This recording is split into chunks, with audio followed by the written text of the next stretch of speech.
Hi everyone, my name is Cathy G. Johnson. I am a cartoonist, printmaker, and educator. I'm just recording a quick introduction to introduce you to this video that I made in collaboration with Prince George's Memorial County Library. In this video that I'm going to show you now, I show you how I made my middle grade graphic novel, The Breakaways. When we're done with this intro, I'm going to share all about this book with you, and in the actual library video that I made with them, I also do a workshop where you get to create your own comic book page. Now this video here is just the process in which I made The Breakaways. I'm super proud of this video and I'm so excited to share it with you. But if you also want to do the workshop portion of the video, head over to the library's YouTube page. All right, so let's get to the process of making The Breakaways.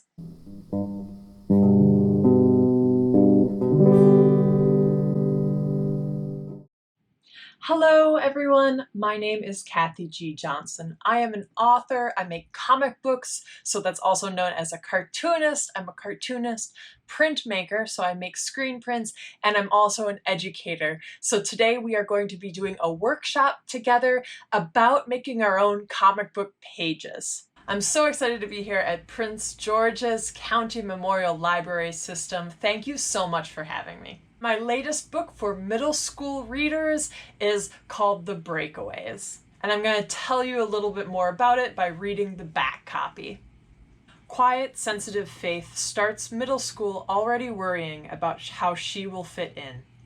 To her surprise, Amanda, a popular 8th grader, convinces her to join the soccer team, the Bloodhounds.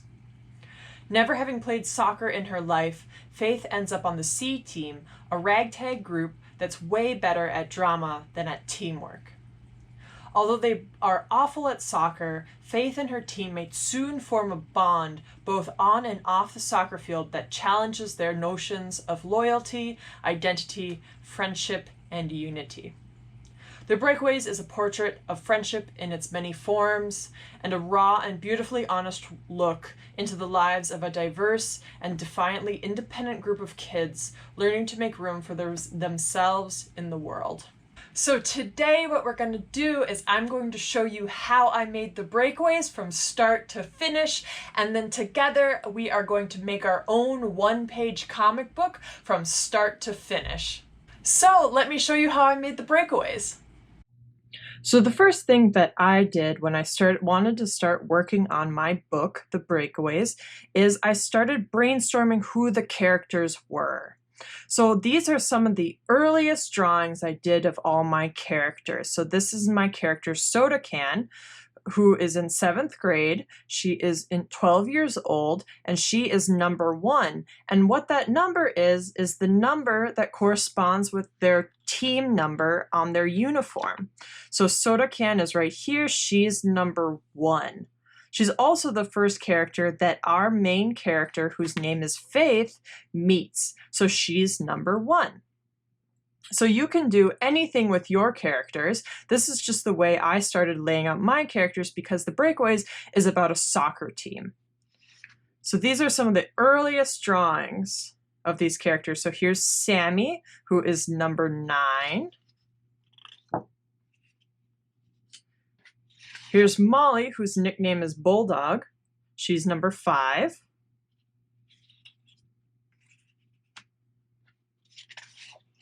Number 2, Marie. And here's our main character, Faith. There's a few more characters that get introduced and are part of the book.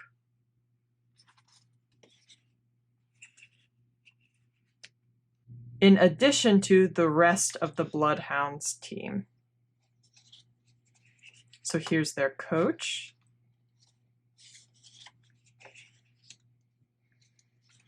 Here's Jalissa, she's number 3. Here's Mara, who's number 7. And Mara actually had her name changed to Zoe in the final book. So here she is. It's interesting to think about how your characters change over time. So you see how her design is the same, but she's drawn really differently, and also her name is now Zoe in the final book rather than Mara.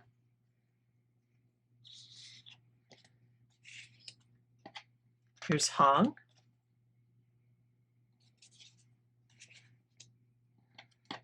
Yara Lise. And also in the story are some elements of fantasy. So here is a fantastical knight character that Faith comes up with in her own imagination. Her name is Sir Matilda. And here's B. And then the final drawing is Faith, the main character, and her dad. Because I find it's really important for characters to have family and friends, right? Because family is really important to characters and to us. So I started writing by hand at first, and it was originally titled Every Dog for Herself. So here are tons of very early sketches of these characters.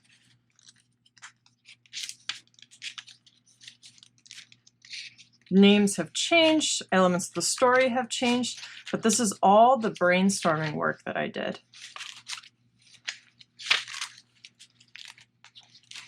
And figuring out who your characters are helps you write the story.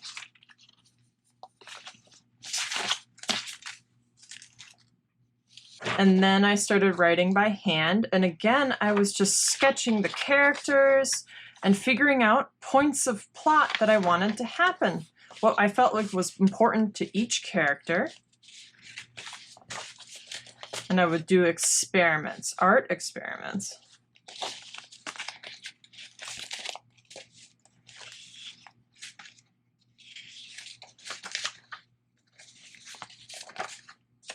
And eventually,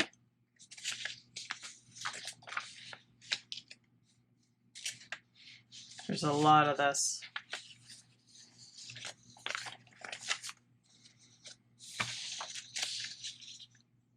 And eventually, I started writing everything down on the computer. So this is the very first script.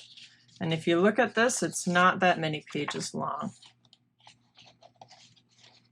So this was chapter 1, titled The Bloodhounds, and what I wanted to happen, establish current friendships.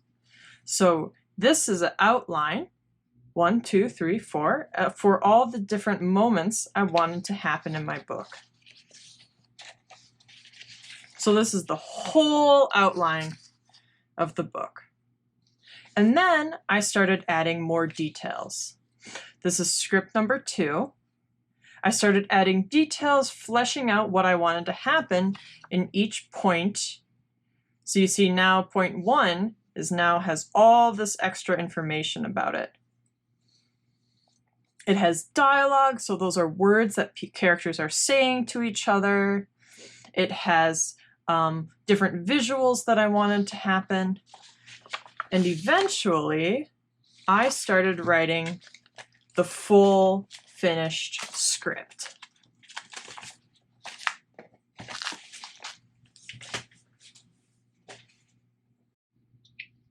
So after I had written the outlines for the script, I started writing the fully finished script. So you see, I kept it in this binder, and here it is. Look at how thick that is. It's almost as thick as the final book.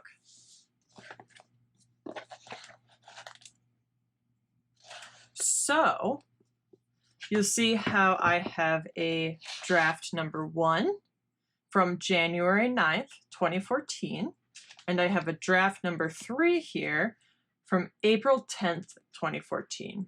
And what I did is I wrote out every single visual, every moment, different page numbers on different panel numbers, and I wrote what happens in every single page. You'll see it kind of looks like a movie script, which is actually the program that I used. I used a movie script writing program. And I wrote this all out because this helps the people that I collaborate with when you're making a book, and that is your publisher. So you write everything out, because then you can share with your publisher what is going to happen in the final book, in your vision of what that's going to be like. So once I had the script finished, it was time to share it with my publisher in something called a pitch. So here is the pitch for Every Dog for Herself. Again, it eventually got renamed. So this was an original graphic pitch by me, Cathy G. Johnson. Here's the table of contents right on the front. So the people who received this pitch knew what to expect. It has a brief synopsis, a character descriptions, an outline of the full story, and finished sample pages. So here's the brief synopsis. Again, if you're looking at this, by the way, the pitch kind of spoils the final book. And that's because your publisher wants to know what's gonna really happen. So here are all those drawings of those characters again. And here's some of the outline. And here are the final pitch pages. Now you'll notice these pitch pages look pretty different from the final pages. You'll see they're black and white. They're actually completely different drawings. And that's because, again, a book changes a lot from the pitch stage to the final product. So here's that same page where we meet Soda Can and Marie.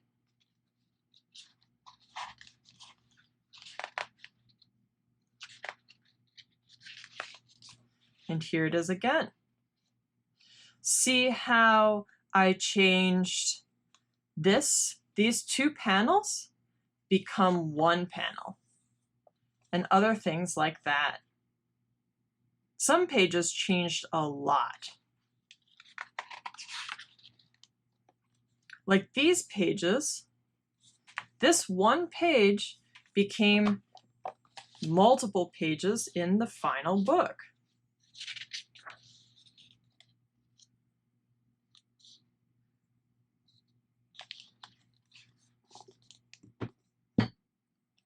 Those 3 pages are contained in this one page. So what I did for the final book is I stretched it out instead of having so many panels on one page. By the way, here are those final pages. Look at how huge I painted them. When they got printed, look at how tiny they are comparatively.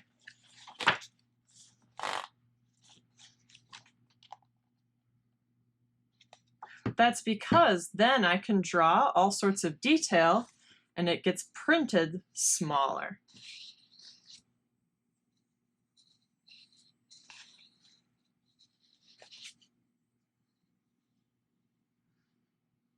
Again, you'll notice on these final pages, I don't actually put the words on there.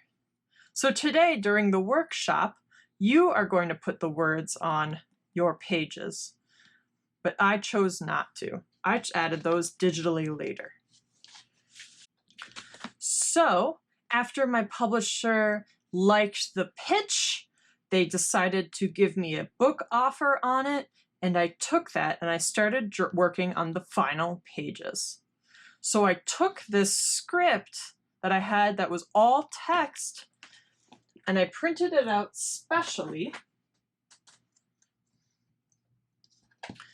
on this paper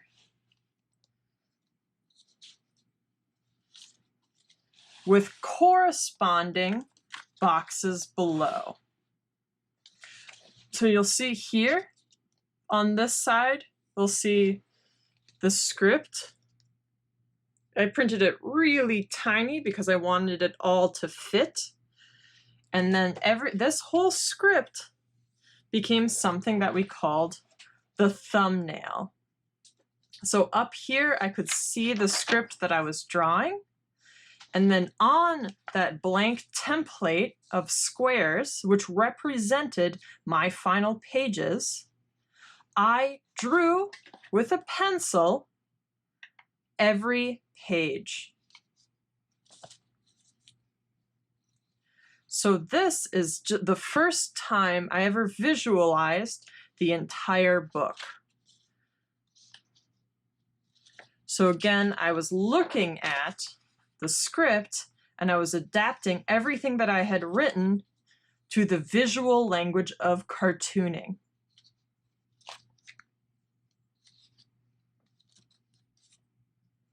These drawings aren't supposed to be good. They're not supposed to be the final drawings of the page at all. They are simply simple visual representations of what the final pages are going to look like. What are the characters feeling? Where are they in the panel? And then, what sort of visual elements am I including? What's important about comic books is that it is a visual medium. So, unlike books that are just words, these pages include all sorts of information for the story that is only visual. So, in this, you can see the character Yaralise. She is playing a bass guitar. See, there aren't any words in this panel, but that doesn't mean this panel isn't important and doesn't need to be read. It's read visually rather than with words. So, I drew the entire book. This took me a very long time. It was very fun though, because I really love drawing comics. Comics is just the best. So I drew out the entire script. And then the next part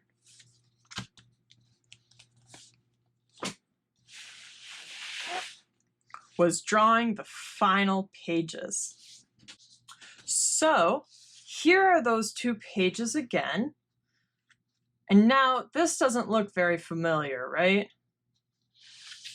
So the first step was drawing the pencils. So after the thumbnail comes the pencils. So here's that page again. The page of the friends hearing the music and then seeing Yaralise playing the bass guitar and coming in to talk to her. So if you look at the way this thumbnail looked again, you'll see how in this final penciling stage, there is a lot more detail. Look at the difference between that and that. So there's a lot more detail, it's bigger, and it is going to become the final artwork. So after the penciling stage comes inking. And for inking, I actually taped these pages to the back of other paper that was bigger, and I traced them. So here are the final inks. And I traced them using a trace light box. And then I wrote out all the text that I was then going to digitally put into the word balloons and clean up. So what I wanted to do is I just grabbed my light table and I'm going to show you what this looks like. And you see how you can see the pencil drawing coming through so I could trace it using ink. And then the word balloons are easy to place because I know how to avoid the faces and I could place the word balloons where I wanted them. You'll see how these word balloons, there's a lot of letters that are crossed out. I had to rewrite them all, and that is because I have something called dysgraphia.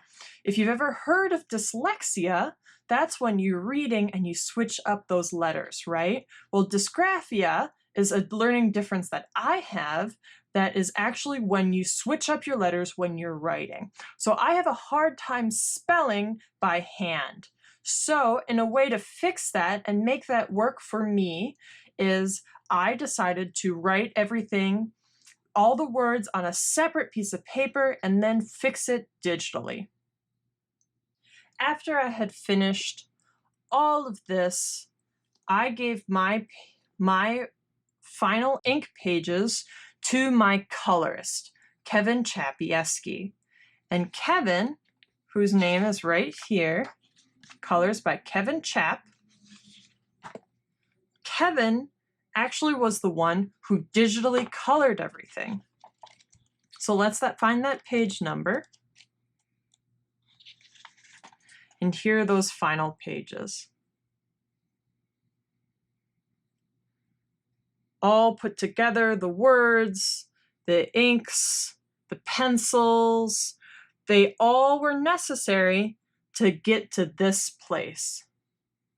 The script, the thumbnails, the pencils, the inks, all were necessary to get to this final place where it was in a book that you can now borrow from the library. Thank you so much for watching. I'm so proud of how the breakaways turned out. I hope you enjoyed that video. And again, if you want to do the workshop portion of the video, head over to the library's YouTube page to watch the rest of the video. You can get the breakaways at any bookstore, library nearest to you. Thank you so much for watching. My name is Cathy G. Johnson, and I'll see you next time. Bye.